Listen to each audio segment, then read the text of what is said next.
Welcome back once again. Saeed Qazi Sahab, یہ جو leaks آ رہی ہیں، کل بھی 2 لیکس آئی ہیں، آڈیو لیکس آئی ہیں، آپ کے خیال میں اس سے کیا مقاصد حاصل ہو رہا ہے؟ کیونکہ ابھی تحقیقات ہونی ہے، لیکن رانا ثناء اللہ نے کہا کہ یہ انہوں نے کسی کی طرف اشارہ نہیں کیا، انہوں نے یہ کسی انڈیویجول کی کارکردگی ابھی تک معلوم ہو رہی ہے، اس کی جانب سے یہ کیا جا رہا ہے. خیر، دیکھتے ہیں ہم تحقیقاتی کمیٹی کس نتیجے میں پہنچتی ہے، لیکن کیا اس کا مقصد عمران خان کو چپ کرانا ہے، یا جن کی بھی آ رہی ہیں ان کے خلاف مواد پرووائڈ کرنا؟ اور کتنے تباہ کن مواد ہیں؟ اس سے مقاصد کیا حاصل ہو رہے ہیں؟ اس میں سے جو بھی مقاصد حاصل ہو رہے ہیں وہ قطعاً حاصل نہیں ہوں گے. جو صف بندی ہو چکی ہے، آپ کسی قسم کی ویڈیو بھی نکال کے لے آئیں، اس کا کوئی فرق نہیں پڑے گا. وہ 15 منٹ کی ایک بریکنگ نیوز بنے گی، 4 بیپر ہم دیں گے، اس کے بعد وہ ماضی کا حصہ بن جائے گی. اس کی کوئی اہمیت نہیں. ابھی بات کر رہے تھے کہ مل کے بیٹھے ہیں، بڑی بڑی عوام متنفر ہوں گے اس سے. سوری، عوام متنفر ہوں گے جو اشارہ دے رہی ہے نون لیگ کے عمران خان کے بارے میں جو معلومات آئیں گی، اس سے ان کا جو سپورٹر ہے وہ بدظن ہو جائے گا. یہ جو ہے نا، آپ یہ جڑی بوٹیوں سے کینسر کا علاج نہ کریں، اس کا وہ اب آ گیا ہے، اس کی موومنٹ آپ نے بنوا دی ہے. اچھا بھلا وہ ختم ہو رہا تھا خان اپنی اس نظام کی وجہ سے، کیونکہ اس نظام میں جو کرائسس ہے وہ اسٹرکچرل ہے. یہ میں نہیں مانتا کرپشن کی وجہ سے سب کچھ ہوا ہے. میں اسے مانتا ہوں کہ 77 سے جو ماڈل یہ لے کے آئے تھے، وہ ماڈل یہاں نہیں، امریکہ میں بھی کلیپس کر گیا. $31 ٹریلین کا امریکہ پہ قرضہ ہے. یورپ کی اکانومی پہ میں آج 2 آرٹیکل دیکھ رہا تھا. برطانیہ کی حالت دیکھ لیں کیا ہے، جرمنی میں دیکھ لیں، وہاں پہ لوگ جو ہے کتنی معاشی بے چینی ہے. ہماری تو فیٹ ہی کوئی نہیں ہے، ہماری تو 4 بوٹیاں رہ گئی ہیں جسم پہ. یہ کریں گے کیا؟ ادھر تو یورپ میں تو فیٹ بڑی ہے، کتنی عوام مار کھا لیتی. میں دوبارہ واپس آتا ہوں. سوال یہ ہے کہ یہ تو کسی پلاٹ پر قبضے کی لڑائی لگتی ہے بھائی. یہ سیاست ایسی ہوتی ہے کہ ہمارے بندے بھی باہر نکل آئیں گے، آپ کے بندے بھی باہر نکل آئیں گے. دیکھیں نا کیا ہے، ڈیسپریشن ہے. ڈیسپریشن کیوں ہے وہ میں بتا دیتا ہوں. پرابلم ایک ہے کہ بھائی خان ایک ایسا آدمی ہے کہ جس پر ہم ریلائی نہیں کر سکتے. اگر اسے 2-3 سال بھی مل گئے تو جتنے سکیلٹن ہماری کبرز میں پڑے ہیں وہ سارے باہر آ جائیں گے.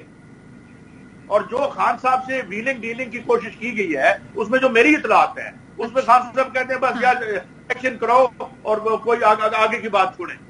ہی از ناٹ ریڈی ٹو. اچھا، اب یہ آ کے انہوں نے جو ماشاءاللہ جو ہماری اسمبلی ہے، جو بھی اس کی کریڈیبلٹی آپ کے سامنے ہے، اپنے راجہ ریاض صاحب جیسی ایک انتہائی اعلیٰ اور معتبر جو اپوزیشن بیٹھی ہے، تو بات یہ ہے کہ یہ ایک تو یہ سسٹمک کرائسس ہے، آرگینک ہے، اور پوری دنیا کی ایک ہی معیشت ہے.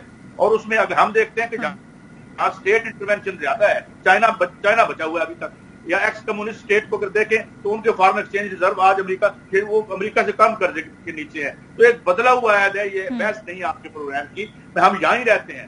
مسئلہ یہ ہے کہ بھائی وہ ہر صورت میں چاہتے ہیں کہ خان صاحب ہوا میں خدا نخواستہ تحلیل ہو جائیں، ختم ہو جائیں. اور یہ جو موومنٹ کی ہے، اس کا اب ہم کیا کریں؟ اس وقت تو عقل تمہیں آئی نہیں کہ جس وقت آپ نے ان کو نکالا. لیکن یہ خواہش حل ہے اس ملک کے مسائل کا، یہ اپنے آپ میں ایک سوال ہے. خاور، ذرا یہ بتا دیں، آج ہم نے بڑی امپورٹنٹ گفتگو آرمی چیف نے کی اور کیڈٹ سے انہوں نے مخاطب ہو کر کہا کہ جو سیاسی جھگڑے ہیں، جو فیک نیوز ہے، ان پر آپ کان نہ دھریں، اور اس ملک میں کسی دوسرے ملک کو کوئی گروپ یا کوئی جھتا وہ کسی بھی طریقے سے سیاسی اور معاشی استحکام سے کھیلنے کی اجازت ریاست نہیں دے گی. تو ریاست کی جانب سے کتنا اہم پیغام دیا گیا ہے؟ جی بالکل، بڑا ہی ایک مضبوط اور سالڈ بیان ہے. اور میری نظر میں دیکھیں افواج پاکستان کیا کہہ رہی ہے.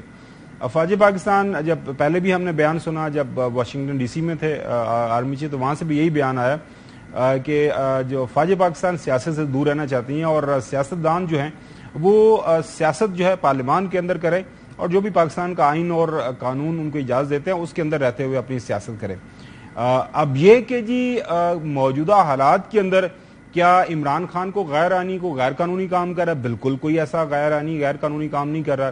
عمران خان یہ کہہ رہا ہے، جو اس سے پہلے پی ڈی ایم ڈیمانڈ کر رہی تھی اپنے جلسے جلوسوں کے ذریعے، کہ الیکشن کی طرف چلے جایا جائے. چونکہ پاکستان کا آئین یہ کہتا ہے کہ پاکستان کے آئین کے مطابق اللہ تعالیٰ کے بعد جو حاکمیت کا حق ہے وہ عوام کے پاس ہے. عوام اپنے ووٹ کے ذریعے بلاول بھٹو زرداری صاحب کو، مریم صاحبہ کو یا عمران خان کو چنتے ہیں، وہ پرائم منسٹر بنے اور وہ پرائم منسٹر بن کے جو بھی ملک کے قسمت کے حوالے سے فیصلے کرنے ہیں وہ کرے. تو عوام کے پاس دوبارہ چلے جایا جائے اور عوام سے پوچھ لیا جائے وہ کس کو اپنا مینڈیٹ دینا چاہتے ہیں. اب یہی ساری کی ساری لڑائی ہے, اصل مسئلہ یہی ہے. تو میرے خیال میں اسی حوالے سے جو مجھے کم از کم یہ آج کا بیان سمجھ آیا وہ یہی ہے کہ بجائے آپ یہ فیک نیوز اور یہ سازشی تھیریز آگے پیچھے دائیں بائیں سے چل رہی ہیں اس کو چھوڑیں, اور نہ ہی اسے جو اجازت دی جا سکتی ہے. حل ایک ہی ہے, وہ یہ ہے کہ مل بیٹھ کے بات کریں, اس مسئلے کا حل نکالیں. اور ہر مسئلے کا حل دیکھیں, جنگ عظیم پہلی ہو, جنگ عظیم دوسری ہو, دنیا کا اور کوئی سے بھی بڑا کرائسس ہسٹری میں دیکھ لیں یا ریسنٹ پولیٹیکل ہسٹری کے اندر, ایونچولی جو اطراف ہوتی ہیں وہ ایک ٹیبل کے اوپر بیٹھتی ہیں.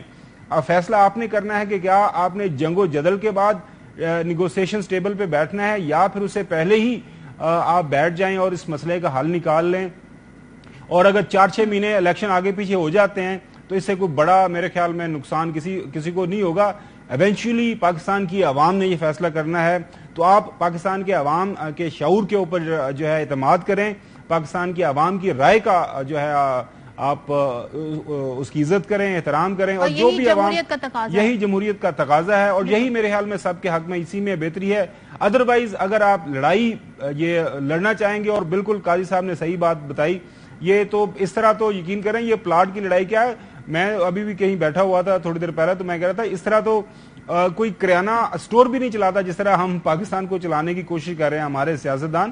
تو خدا کا خوف کریں, کچھ حالات کو بہتری کی طرف لے کے جائیں, اور میرے خیال میں واحد حل الیکشنز ہیں, جتنی جلدی ہم الیکشن کی طرف چلے جائیں گے بہتر ہوگا. بالکل, لیکن اس وقت ایک سوال یہ بھی ہے, اگر سب خان صاحب یہ کہہ رہے ہیں واحد حل الیکشن ہے, اور اگر کسی طریقے سے انگیج ہو جاتی ہے گورنمنٹ اور پاکستان تحریک انصاف اور کسی طریقے سے ہم الیکشن کی طرف بڑھتے ہیں, تو کیا ہماری معیشت اس کی متحمل ہے؟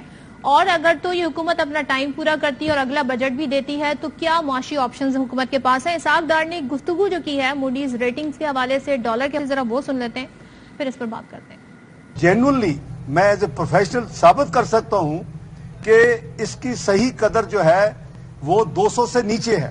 ابھی تو ڈنڈا تو چلایا ہی نہیں, لیکن اس کی نوبت ہی نہیں آئی. یہ میں سمجھتا ہوں کہ مارکیٹ کا بہت, میں مشکور ہوں کہ مارکیٹ صحیح ڈائریکشن میں جا رہی ہے. موڈی سے کل میں نے بات کی ہے, میں نے ان کو سمجھایا ہے کہ آپ کو یہ نہیں کرنا چاہیے تھا. جو کنفرم کرنا چاہتے ہیں آپ ہم سے بات کریں نا پہلے. ان ریٹنگ ایجنسیز کا جو مین کام ہے وہ بیسیکلی آپ کے جو بانڈ ایشو کرتے ہیں, سکوک ایشو کرتے ہیں, انٹرنیشنل پیپر, اس کے لیے ریٹنگ بہت ضروری ہوتی ہے. ابھی ہم اس کے قریب نہیں ہیں, ہمیں اپنی اکانومی کے انڈیکیٹرز ٹھیک کرنے جیسے ہم 2013 میں کیا. لیکن میں نے کہا کہ اگر آپ نہیں کریں, اس کو روکیں گے نہیں, آپ نے مجھے ملنا ہے اگلے ہفتے, تو پھر میں بفٹنگ جواب دوں گا. ڈاکٹر زبیر صاحب, یہ جو اسحاق ڈار صاحب کا جو گفتگو کا انداز ہے, کہتے ہیں کہ ابھی تو ڈنڈا نہیں چلایا, پھر وہ یہ کہتے ہیں جناب کہ ابھی سمجھاؤں گا میں انہیں موڈیز والوں کو, پھر آئی ایم ایف کے لیے کہتے ہیں بھائی میں انہیں جانتا ہوں, مفتاح نہیں جانتے, 25 سال سے میں ان سے نمٹ رہا ہوں. تو یہ پبلک کنزمپشن کے لیے ہے یا باقی آپ سمجھتے ہیں کہ ان کے پاس سولوشن ہے؟ اور اگر الیکشن کی طرف بڑھتے ہیں تو ہماری معیشت اس قابل ہے کہ ہم الیکشن افورڈ کریں؟ بالکل جناب, دیکھیے بات یہ ہے کہ نہ موجودہ حکومت کی اکنامک پالیسی, نہ ہی اس وقت ابھی تک پی ٹی آئی نے بتایا ہے کہ اس کی اکنامک پالیسی کیا ہوگی جس سے یہ معیشت کچھ بہتر بنے. اس وقت بات ہو رہی ہے ان کی آپس میں پاور کے مطابق. یہ جو اسحاق ڈار کی سٹیٹمنٹ ہے, یہ تو لگتا ہے کہ یہ منسٹر آف انٹیریئر بول رہے ہیں, رانا ثناء اللہ بول رہا ہے. یہ ڈنڈوں کے ساتھ یہ بات کرتے ہیں لوگ فائنینشیل مارکیٹس میں. یہ تو بالکل بیوقوفوں والی حرکت کی ہے اس نے. اگر یہ اس قسم کی باتیں اور حرکتیں کرے گا تو پاکستان کو اور اس سے نقصان ہوگا. جب وہ ان کے تو ایک مخصوص طریقہ کار ہوتا ہے جس سے کریڈٹ ریٹنگ بہتر یا خراب ہوتی ہے یا اس کو وہیں جگہ پر رکھا جاتا ہے, اس میں کوئی پولیٹیکل وہ نہیں ہوتی. یہاں پر جب معیشت کمزور ہو رہی ہے اور یہ جھوٹ بول کر عوام کو کہ جناب ڈالر کو میں کمزور کر رہا ہوں, روپے کو مستحکم کر رہا ہوں, اس سے یہ گیم کھیل کر یہ کر رہے ہیں. لیکن معیشت کی جو بنیادی جسے ہم کہتے ہیں نا فنڈامنٹل, وہ تو اپنی جگہ پر ہے. یہ الیکشن اس لیے لازمی ہے کہ اگر یہ معیشت اسی حکومت کے ہاتھ میں رہی. تو الیکشن اگر یہ جیسے کہہ رہے ہیں کہ اگلے سال اور اپنی میعاد کے مطابق ہم الیکشن کریں گے، تب تک میرے خیال میں ہماری مکمل ڈیفالٹ ہو چکا ہوگا. ڈیفالٹ تو ابھی بھی ہو چکا ہے. یہ یاد رکھیے کہ ڈیفالٹ کے جو لفظ ہے وہ استعمال ہوتا ہے جب قرضے جات واپس نہ کیے جا سکے، ان پر انٹرسٹ نہ پیمنٹ نہ کی جا سکے. لیکن تمام باقی جو آپ کی پیمنٹس کی ضرورت ہوتی ہے امپورٹس کے لیے، ایل سیز کے لیے، وہ اپنی جگہ پر برقرار ہو. یہاں پر انہوں نے یہ ایک فراڈ کھیلا ہے پاکستان کے ساتھ کہ جو سود خوروں کا اور جو قرضے جنہوں نے پاکستان کو دیے ہیں، سنیے میری بات سن لیں، ایک منٹ میری بات سنیں.